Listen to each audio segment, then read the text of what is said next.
We begin tonight in the West Valley. An investigation is underway in Avondale after an officer-involved shooting left one man dead.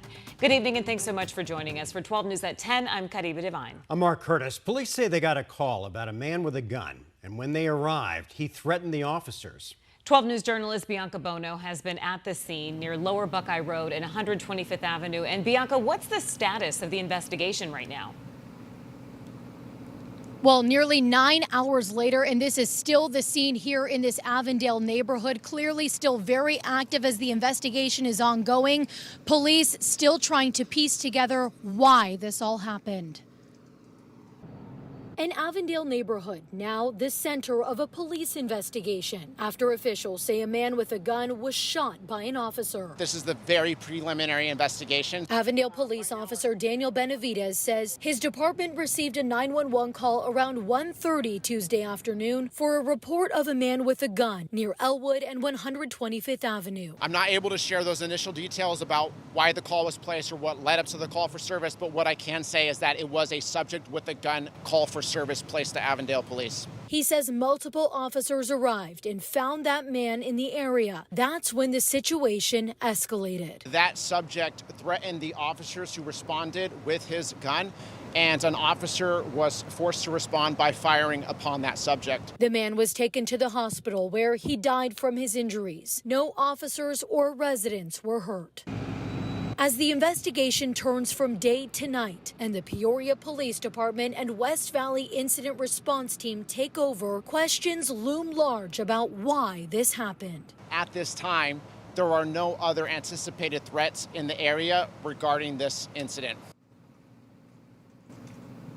And police have not yet formally identified that man, but I can tell you just moments ago, I did speak with some of his loved ones. They are here just waiting right next to that incident command truck for this street to open up. They said he was living in this neighborhood with his uncle, and they are left with many questions as well. We're live in Avondale tonight. Bianca Bono, 12 News. All right, thank you, Bianca. We are following some breaking news tonight. Luke Air Force Base is under heightened security measures after a domestic violence incident on the base. Officials are looking for a man named Christian Villa, who may be armed and was last seen near the base's Saguaro housing. Officials say that the man is Hispanic. He is wearing a black tank top and has a full beard and is on foot. Base residents are being asked to secure their homes and their garages and lock their doors. Of course, we'll keep you updated online as we learn more information at 12news.com. Phoenix police are sharing new body cam video of a shooting involving their officers earlier this month.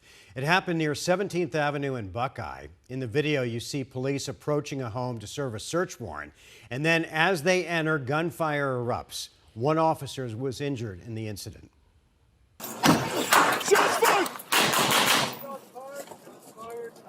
I'm shot. Everybody good? I'm hit. Good. Out. Come on. I got him. Get down. Here, come back. Get over. Max, you have first aid? Hey, I'm okay. I'm all right. Sit down. You're good. I'm all right. Where's the gun? Man. Where's the gun you shot us with? It's over there on the floor, man. Why'd you shoot at us? Bro, I was scared. I was sleeping, man.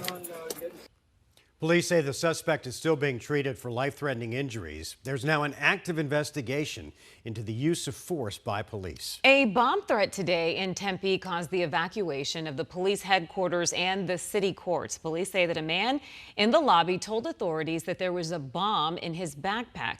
The bomb squad responded, but there were no explosives found. The man is now in custody. Tonight, another Valley School District is facing the possibility of school closures. The Kyrene School District is proposing the closure of up to 9 schools to accommodate for declining enrollment. It is a proposal that has garnered a lot of strong feelings from parents and the community. 12 News journalist Gabriela Becerra is live in Chandler with how the district came to this decision. Gabby? Well, Caribe, the superintendent, says this is a possibility they've been putting off, but now the district is projecting a $7 million budget loss over the next 5 years, and the long-range planning committee warns if they don't act now, classroom resources will suffer. For the first time in its 137-year history, Kyrene is considering school closures. A district built to educate 20,000 students is currently serving about 12,000 across 25 schools. This means that our classrooms are sitting empty Resources are spread thin, and it is becoming harder to sustain the things that make Kyrene exceptional. The Kyrene School District is facing a declining budget and is projected to lose about 500 students per year going forward. Its long-range planning committee advises that downward trend isn't sustainable and proposes closing these 9 schools over the next 3 school years. I'm not blind to the cost of our decision. 2 of the campuses proposed are my children's school and where I work. I support this plan because I know that it will mean more consistency, collaboration, and support for the 12,000 kids that we service. Some parents and students are protesting the closures. This is our neighborhood school. It's an amazing community. It would be a big loss for us. Kate Bergerum's son is a 3rd grader at Kyrene de la Mirada. Mirada is an A-plus school. It's also a lighthouse school.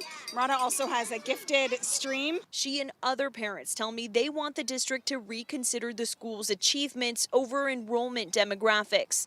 We're literally the heart of an elementary school and a high school. We're a direct line and a direct filter into the high school. We have dual language programs, opportunities, sports. The committee says their proposed list of closures was based on the district as a whole, not individual schools. This proposal is not about punishing any schools, but it's also not about choosing which are best. And that list could change before the board comes to a vote later this year. I'd also like this board to consider an option that keeps more schools open.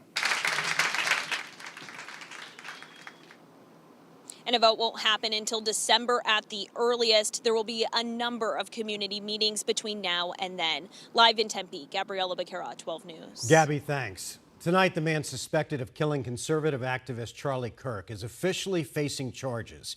Prosecutors in Utah say they will seek the death penalty for 22-year-old Tyler Robinson. Among the charges, aggravated murder, obstruction of justice, and witness tampering. Prosecutors also detailed a text exchange between Robinson and his roommate, where he admits to the shooting.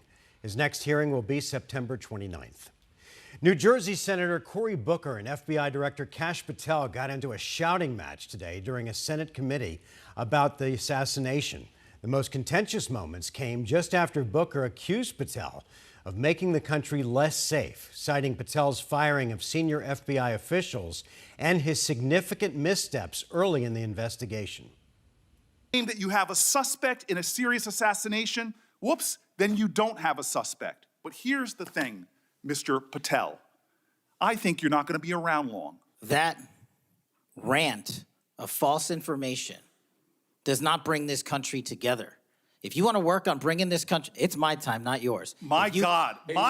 If you want to talk about dividing this country, it is my time. I follow you on your social media posts that tear this country apart. To address your falsehoods. Oh, you can try all you want in this country. to not take responsibility for what you have said. Sir, you're making a mockery of this committee. Sir, you don't tell me my time is over. The people of New Jersey tell me what my time is.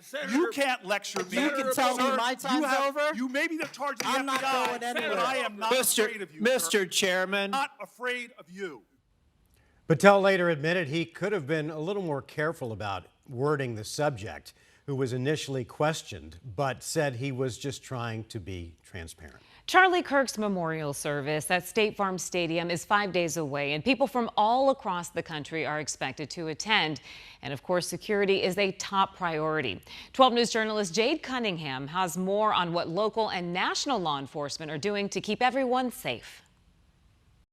So this intersection is quite interesting because there's a lot of heavy foot traffic that'll come through here with any of these major events. With all eyes on Glendale. So just like any major event that we have out here, there's multiple agencies working. Police here locally say they're ready for Charlie Kirk's memorial service at State Farm Stadium. We work each intersection, have officers stationed all around the entire facility, getting people into the parking lots as safely and as quickly as possible. Tens of thousands are expected to attend, among them President Donald Trump and other high-profile politicians. That means even more heightened security. Glendale police saying their past experience with large events here gives them the advantage. We treat every event as the same. Again, with our Super Bowl experiences, which was probably one of our biggest events that we've had, there's a lot of security measures that go into that, a lot of safety procedures, a lot of vigilance by the officers, but that always carries over. Our officers are well trained. As their officers help keep watch outside the stadium. All the parking lots are going to be in full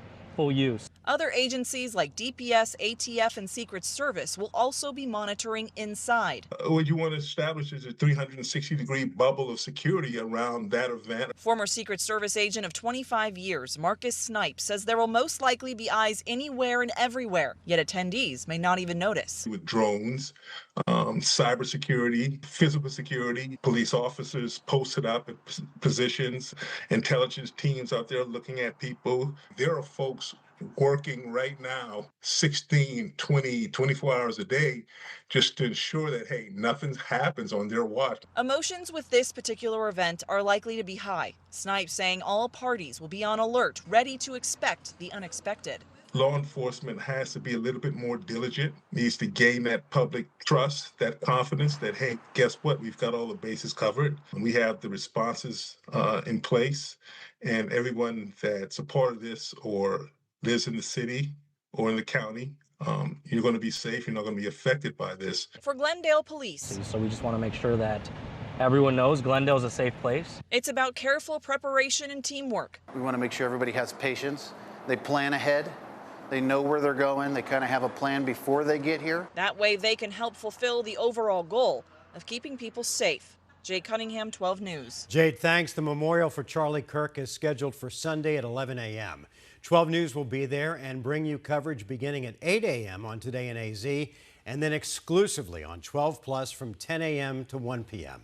Just download the app to watch for free this Sunday.